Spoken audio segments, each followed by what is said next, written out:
faire comme ça. On va faire comme ça. On démarre un peu plus tôt que d'habitude. Voilà. Parce qu'on va faire un cours, un live court. Voilà. Pour mieux comprendre ce qui nous arrive réellement. On sait que c'est pas simple. On sait que c'est pas simple du tout. Alors, ça fait 2 ans que ça a démarré le mouvement. On se rend bien compte qu'on a affaire à un ennemi qui est redoutable et qui progresse sur tous les plans. Cet ennemi, il est très mal connu de tous et pourtant tout le monde le connaît. Et effectivement, certains l'appellent le mal, certains les appellent les Rothschild, tarali, tralala, et grosso modo, on essaye de comprendre comment ça fonctionne. Alors c'est important de comprendre comment ça fonctionne parce que cet ennemi ne sera pas battu, comme ça. Il va falloir faire beaucoup d'efforts, il va falloir faire beaucoup d'efforts en ignorant totalement ce qu'on a appris. Ce qu'on a appris sur nos propres sens de perception et vis-à-vis du monde tel que nous le voyons. On ne peut pas battre un ennemi qu'on ne peut pas voir et dont on ne comprend pas la psychologie et surtout les capacités intellectuelles, on va dire, ou la science ou le savoir.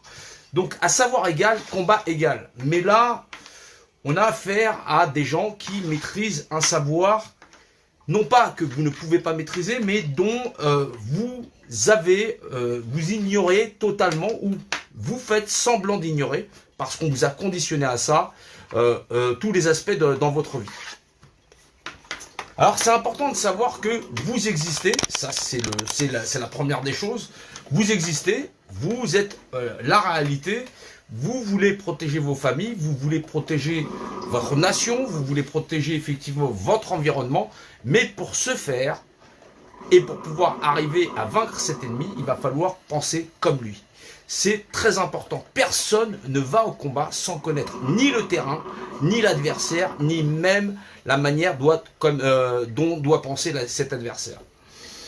Et vous êtes obligé de savoir sur quelle vision a cet adversaire sur vous-même. Comment il fait pour vous manipuler à ce point? Comment fait-il pour être à ce point invisible? Et pourtant, cet adversaire, vous vous rendez bien compte qu'il est notifié dans des écrits même très très anciens. Et effectivement, certains diraient le grand Satan ou tralali tralala. Alors on va commencer tout de suite parce que je ne vais pas faire un live qui soit trop long pour permettre de mieux comprendre, d'avoir cette compréhension. Et vous voyez, on est dans une société dite pyramidale, c'est-à-dire un dessus, tous en dessous. Ça, c'est grosso modo le principe général qui fait que l'ensemble des populations, en vérité, depuis les temps les plus anciens, donnent leur énergie vitale à un sommet qui toujours les domine et les manipule. C'est le principe du tombeau. Ce tombeau, effectivement, dans la notion, fait que la représentativité de la base s'en va au sommet. Ils sont, eux, au sommet, les représentants.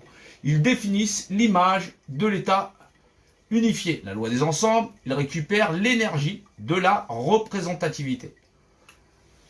Ça, il faut le comprendre. Cette représentativité, ceux qui sont au sommet vont légiférer dessus. Ils vont légiférer dessus, ils vont déterminer de la notion même d'échange. Cet échange est symbolisé par un principe de devise, puisque c'est eux qui devisent des conditions. On appelle ça donc une devise. Mais ce n'est en vérité que l'énergie vitale de ces populations à l'avoir transmise au sommet qui va, elle, deviser dessus et donc inventer la devise qui va correspondre. On appellera ça le franc, le marque, ce que vous voulez. C'est donc, oui, l'énergie vitale. Ça veut dire qu'on arrose grosso modo les gens avec leur propre sueur. Et c'est l'art premier de transformer ce qu'on appelle ceux de la chape, donc le plomb, en or. C'est le secret de l'alchimiste.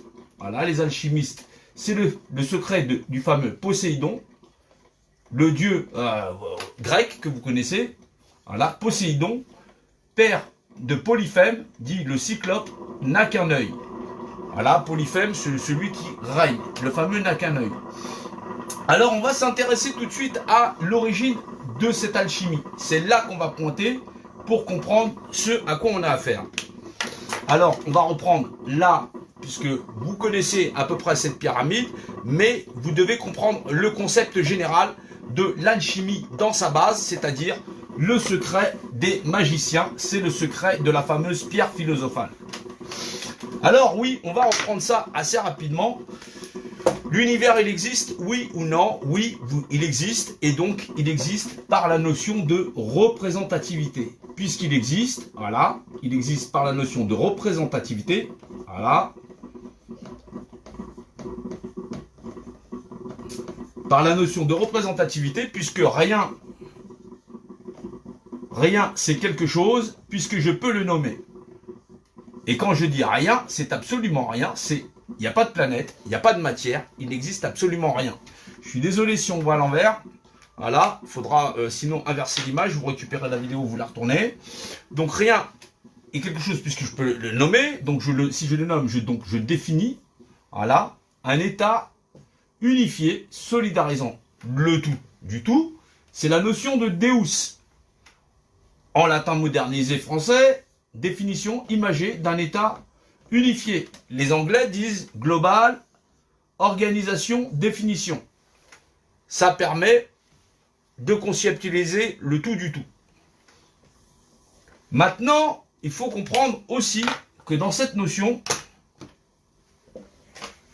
rien c'est quelque chose puisque je peux le nommer, et que mathématiquement parlant, si 0 et 1 sont le langage binaire, c'est faux. Puisque 0, c'est l'entrée en matière. 1, c'est la matière. C'est le monde de la matière. Ici, donc, c'est rien. Rien vaut de 1. Donc 0 vaut de 2. Et 1 vaut de 3. C'est le principe trinitaire. C'est le principe fondamental du principe de Trinité.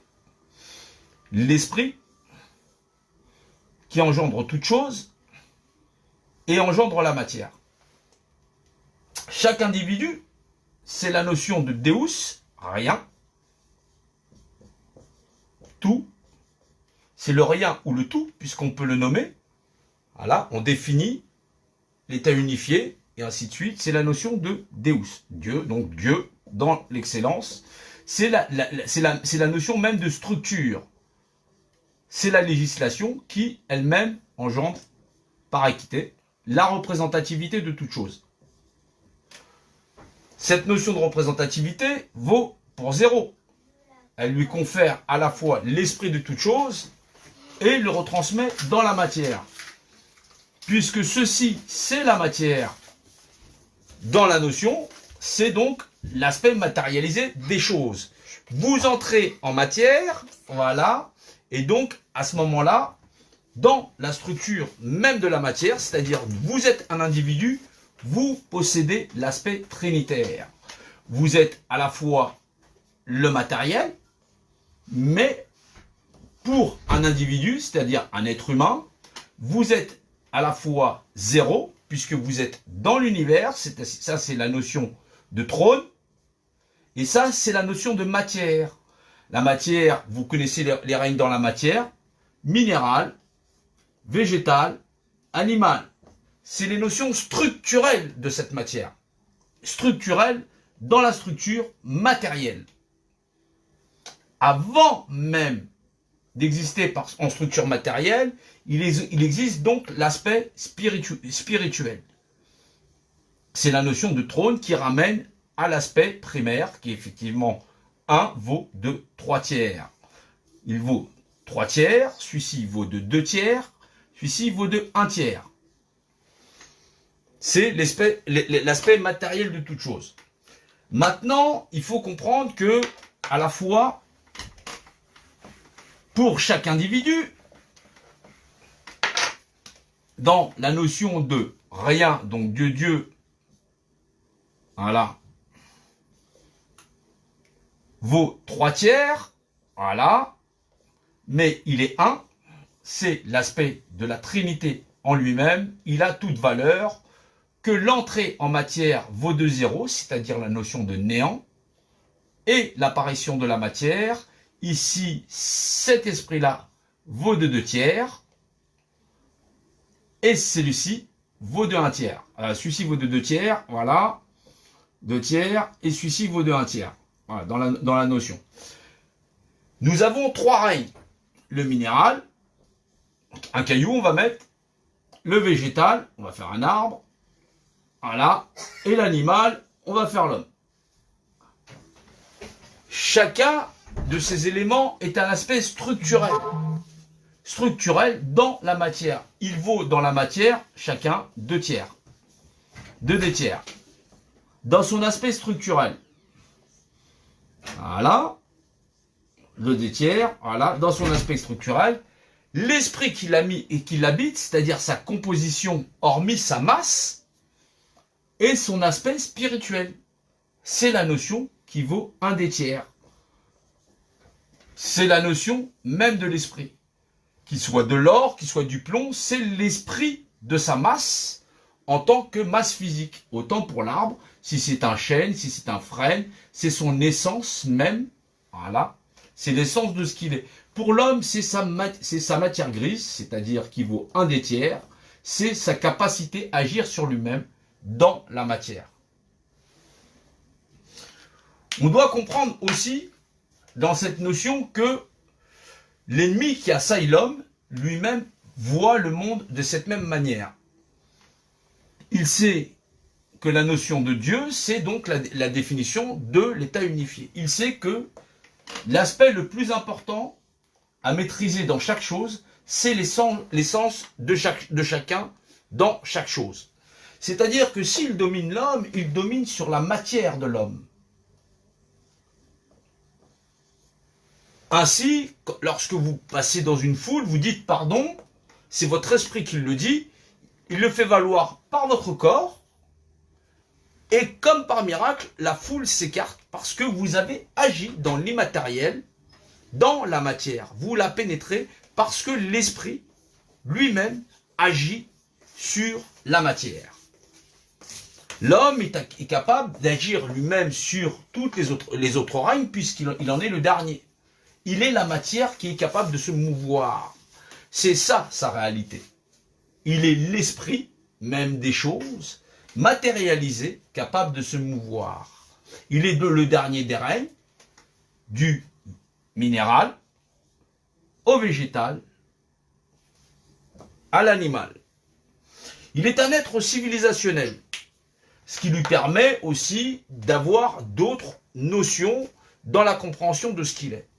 Or, en tant qu'être civilisationnel, il n'a que 3 manières de concéder ce qu'on appelle sa notion de Dieu, de lui, c'est-à-dire sa capacité à se gérer lui-même, sa notion de représentativité. Hop.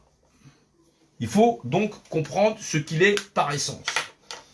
Maintenant, dans la notion de représentativité de ce qu'il est en tant qu'être vivant, puisqu'il est un être vivant, cette représentativité, il ne peut la concéder que de 3 manières. Primo, il vit, il meurt. Il la concède dans l'espace et dans le temps. Secondo, il vit, il meurt, mais il a un accident. C'est pour ça qu'il meurt et qu'il s'en va prématurément. Ou tertio, il donne sa représentativité à un autre qui, lui, va en disposer. Celui-ci va agir sur lui, puisque lui a donné sa propre volonté. Et donc, lui ne vaut plus de rien, puisque sa représentativité, c'est lui qui l'exerce.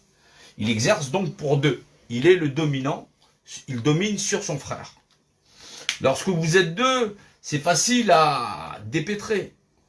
Mais lorsque vous êtes des millions, vous vous rendez bien compte que quand cette chaîne, elle n'est pas comprise par les individus qui ne comprennent pas la valeur de la représentativité dans la notion et qui ne pensent qu'ils ne sont eux que matière, lui, par ascendance, domine sur l'essence de tous. Cet adversaire, il est difficile à battre et il le sera tant que ce savoir ne sera pas repris ou recompris de tous les individus à exister sur la Terre. on a donc des individus qui ignorent que primo, la notion de Deus, c'est la notion de ce qui confère à toute chose sa représentativité, d'une part. Dans la notion, ça n'est toujours pas compris parce que c'est l'esprit de toute chose qui engendre la matière, c'est-à-dire le continuum et le secret profond, passé, présent, futur. Le continuum. On ne va pas rentrer dans le secret du quantum, mais c'est la notion même de mouvement. La raison, la cause, le but. C'est la notion de cycle. Et des cycles imbriqués. Dans cette compréhension, la représentativité d'un individu, puisqu'il ignore fondamentalement qu'il est à la fois l'esprit dans la matière, fait que celui qui influe lui récupère sa représentativité au sommet et domine sur lui et sur tout autre individu. Les hommes vont avoir du mal à se débarrasser de ce schéma-là s'ils ignorent fondamentalement les règles d'engagement. Or, dans les règles d'engagement, un individu en vaut un autre.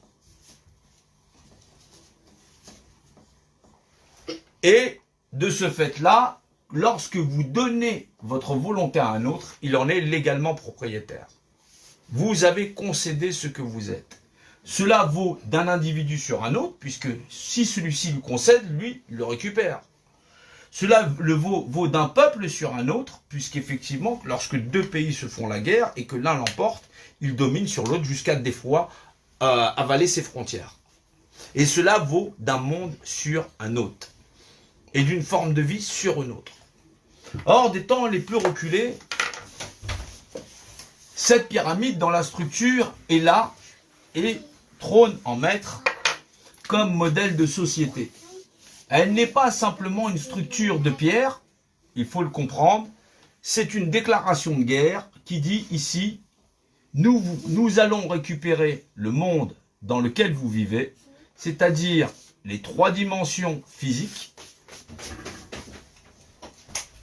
donc le haut, le bas, le devant, le derrière,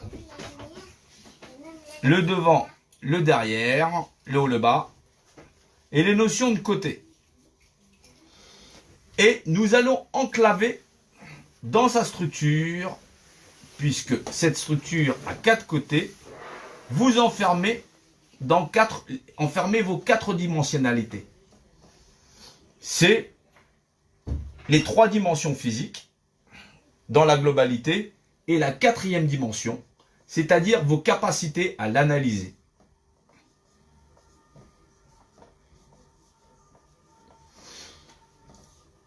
L'ennemi est redoutable. Il sait comment il avance.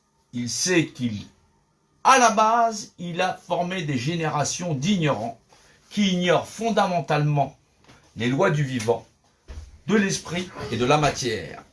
Qu'agir sur l'esprit de quelqu'un d'autre, c'est le détruire dans sa matière ou lui influencer de quelque manière à agir lui-même sur la matière.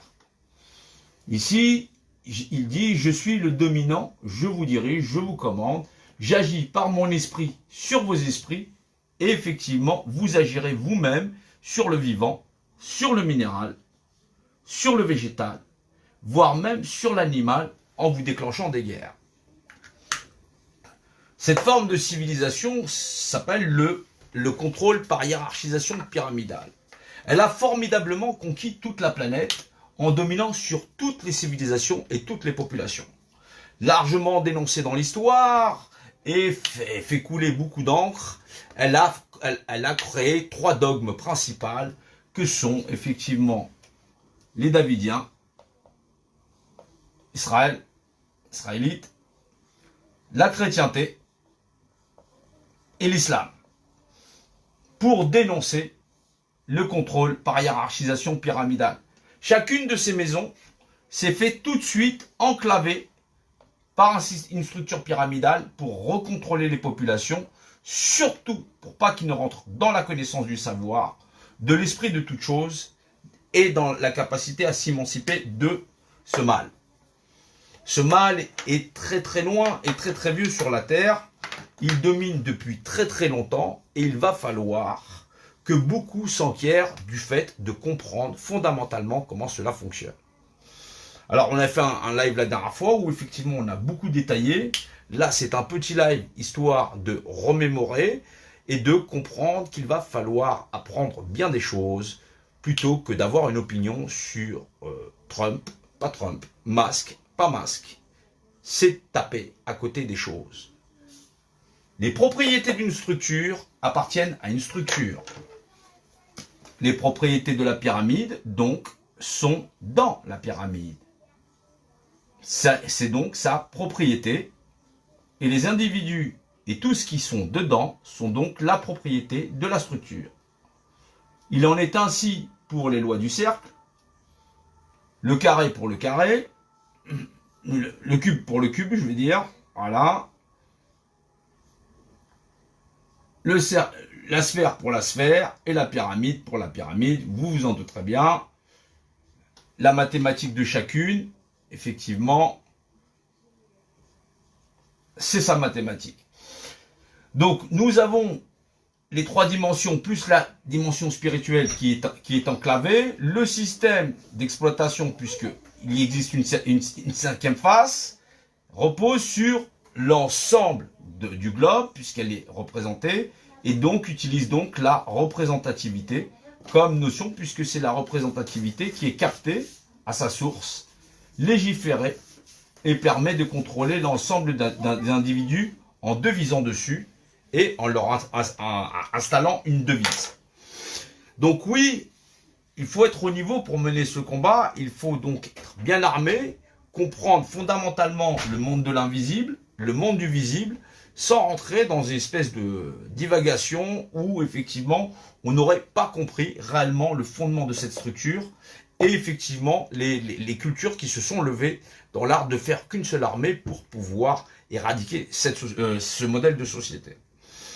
Oui, les gens réclament d'être humains, mais pour être humain, faut-il accepter l'autre comme égaux, vouloir se donner la main et effectivement ne pas vouloir s'acharner à marchander l'humanité et marchander effectivement la création. C'est un formidable combat que les hommes ont à faire là.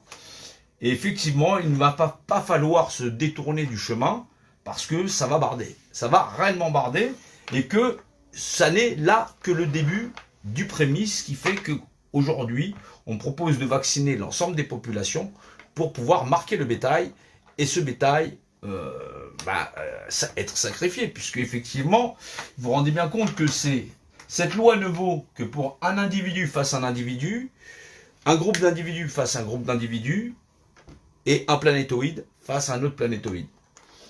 Vous imaginez bien que celui qui exerce cette action sur cette planète, forcément, n'est pas de la même nature que les hommes, puisque effectivement, la loi à laquelle il obéit, c'est la loi de la représentativité, et cette loi, elle naît quand l'univers il est, et par le créateur qui l'a créé, c'est donc la définition imagée de l'État unifié, qui est la loi, et c'est sous ces règles d'engagement que notre ennemi nous combat, c'est-à-dire les lois qui régissent l'univers.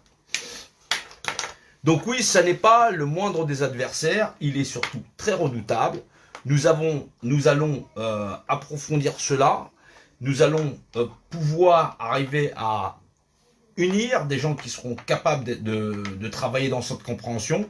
Il va falloir être sérieux parce qu'effectivement, si vous tournez en rond, nous n'aurons aucune chance de pouvoir l'emporter. Parce que le monde de l'illusion est tout autour de vous et vous continuez encore à le marchander. Et c'est le monde dans lequel vous êtes prisonnier. Bienvenue dans la 4e dimension. Nous y sommes, c'est la capacité de perception et il faut que, effectivement, vous puissiez comprendre la législation globale de l'univers. Je définis un objet, je définis un état unifié, je définis un ensemble, on globalise une organisation définie. Voilà, il faut comprendre que cet ennemi est redoutable au plus haut point et que oui, nous devons de savoir mieux travailler ensemble, de faire travailler tous les collectifs, de rassembler tous les groupes dissidents et surtout d'avoir l'entendement de ce que nous combattons.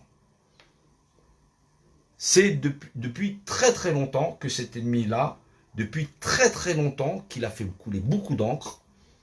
Il dit que c'est hable, il dit que c'est faisable, il dit que nous devons le faire, et effectivement, il dit hable. Hable n'est pas de tout ce qui se dit ou de tout ce qui se fait. Cela n'est pas raison et cela n'est pas raisonnable. Donc, c'est raison qu'il nous faut garder, il faut savoir avancer. Je vous demanderai effectivement d'être patients les uns avec les autres et nous devons de savoir nous organiser. Alors oui, on travaille autour de Table 700, c'est un formidable regroupement mais qui doit permettre non pas simplement de se réorganiser en tant que groupe humain à faire face à une réelle menace et non pas à faire face à je suis d'accord, je suis pas d'accord, ou monter une Xème République. Nous devons être conscients de ce qui se passe sur cette planète depuis très très longtemps. Ça n'est pas le même niveau de tous les combats qui ont été menés par l'ensemble des civilisations. Et vous vous doutez bien, et vous voyez bien que cette forme de culture s'est imposée dans le monde entier. Faire tomber cette structure va nécessiter la plus grande des lucidités. C'est très important, surtout parce qu'elle est invisible à l'œil de tous et que seule la raison, être raisonnable, dans l'art effectivement de s'aimer, mais s'aimer, aime ton prochain comme toi-même, effectivement c'est l'argument, c'est un argument de taille, oui, mais faut-il comprendre pourquoi? Parce que cet ennemi nous a totalement hallucinés et qu'il a été largement décrit dans toutes les cultures, avec un point donné, qu'il nous a amené là où il le voulait, nous sommes à point nommé, et il va falloir vraisemblablement que nous arrivions nous-mêmes à réviser ce que nous avons appris, et surtout ne pas croire que nous ne sommes que de la matière inerte, parce que c'est là qu'il veut nous mener. Il prétend que nous sommes seuls. Nous n'avons pas d'esprit de lien avec notre environnement. Nous ne le comprenons pas. Il nous a coupés de tous nos retranchements. Il nous coupe les uns des autres et il compte son bétail. Il fait la guerre en dominant sur la matière. Nous devons là retrouver tous nos esprits à faire l'unicité tous ensemble pour pouvoir effectivement aller à la victoire puisque nous sommes condamnés à cela, sinon à disparaître. Je vous souhaite une bonne soirée. On reviendra sur un autre live plus tard. Voilà. On fait des lives de 8 heures, on essaye de partager, on essaye d'amener à la compréhension, mais j'essaye toujours d'avoir un exposé qui doit permettre l'ouverture d'esprit et le mieux comprendre comment, dans le regard de l'autre, nous lui apparaissons et comment il nous domine dans l'art de percevoir ce que nous ne pouvons pas voir. Je vous dis à plus tard et bonne continuation.